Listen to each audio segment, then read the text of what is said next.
আমরা এমন একটা বাংলাদেশ গঠন করতে চাই যেই বাংলাদেশে কোনো বৈষম্য থাকবে না।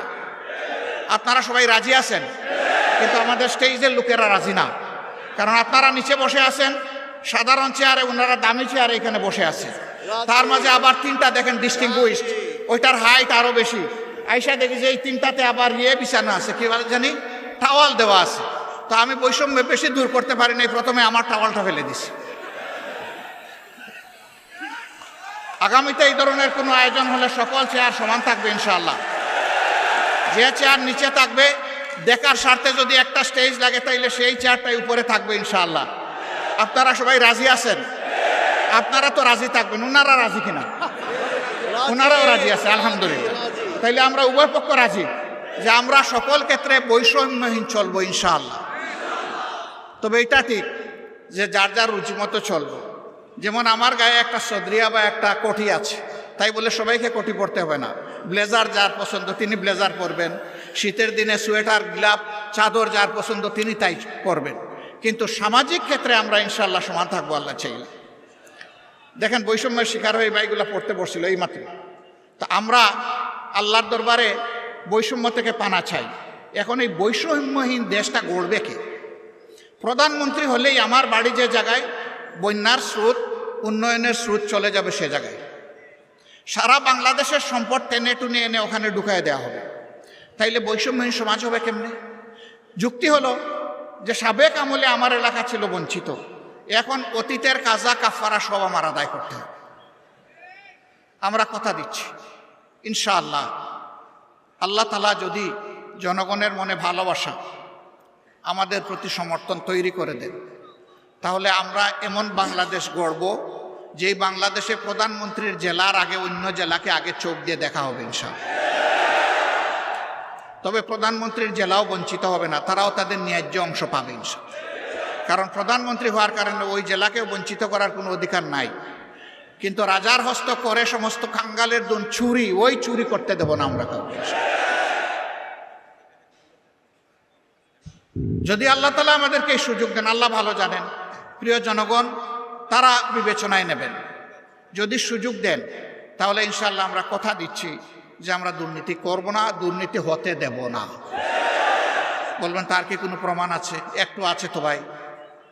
2001 থেকে 6 সাল জামাতে ইসলামের যে দেশপ্রেমিক নেতৃবৃন্দকে খুন করা হয়েছে বিচারিক আদালতে, তারা তো 3 মন্ত্রণালয়ের দায়িত্ব পালন করেছেন। বলেন বাংলাদেশের কেউ কোনো দুশ্মনও আমাদের তাদের হাতে একটু দুর্নীতির গন্ধ লাগাইতে পেরেছে? পারে নাই। কেন? একটাই কারণ, তারা আল্লাহকে ভয় করে।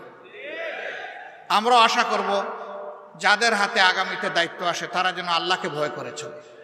যদি আল্লাহকে ভয় করে চলে তাহলে আল্লাহর ভয় আর দুর্নীতি দুইটা পাশাপাশি চলতে পারে না।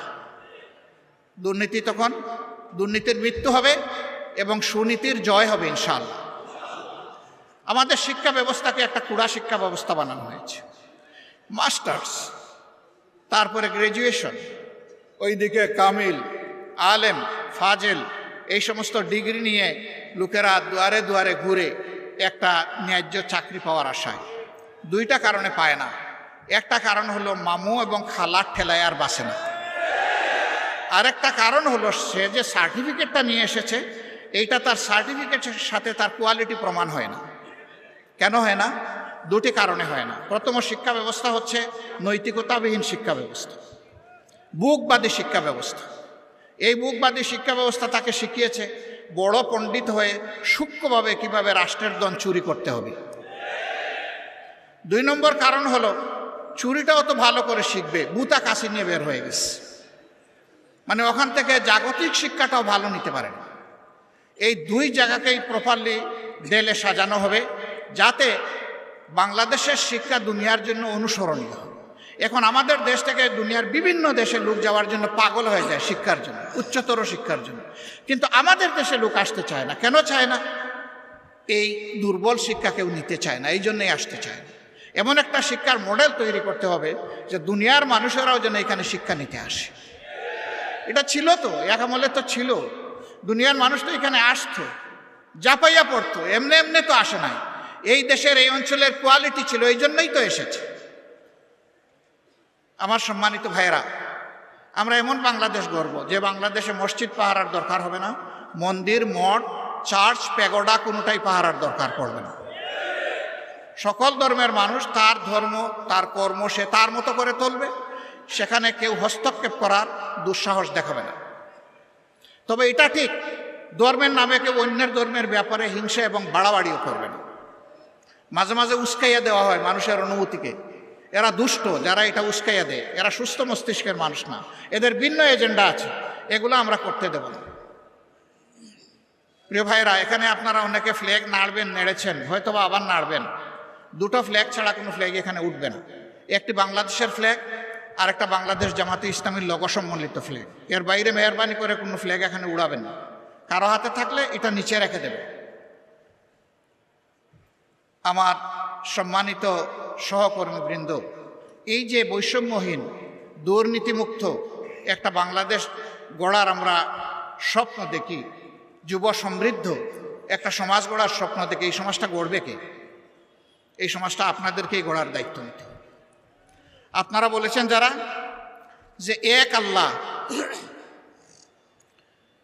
আমরা এক আল্লাহর উপর ভরসা করে সামনে এগোতে চাই, সাল্লাল্লাহু আলাইহি সাল্লামের দেখানো দুনিয়ার সবচেয়ে শ্রেষ্ঠ আদর্শ অনুসরণ করতে চাই। আমাদের নিজের জীবনে আগে এটা প্রতিষ্ঠিত করতে হবে। প্রতিষ্ঠা করার পথে অনেক সমালোচনা শুনবেন, অনেক বাধা আসবে। জামাতে ইসলামীকে বলা হবে এটা প্রতিক্রিয়াশীল শক্তি। জামাতে ইসলামী প্রতিক্রিয়াশীল হলে 15.5 বছর জামাতে ইসলামীর উপর যে অত্যাচার, যে নির্মম নির্যাতন, যে জুলুম হয়েছে, দল হিসাবে চিন্তা করুন তো এই ক্ষতিটা আর কার হয়েছে?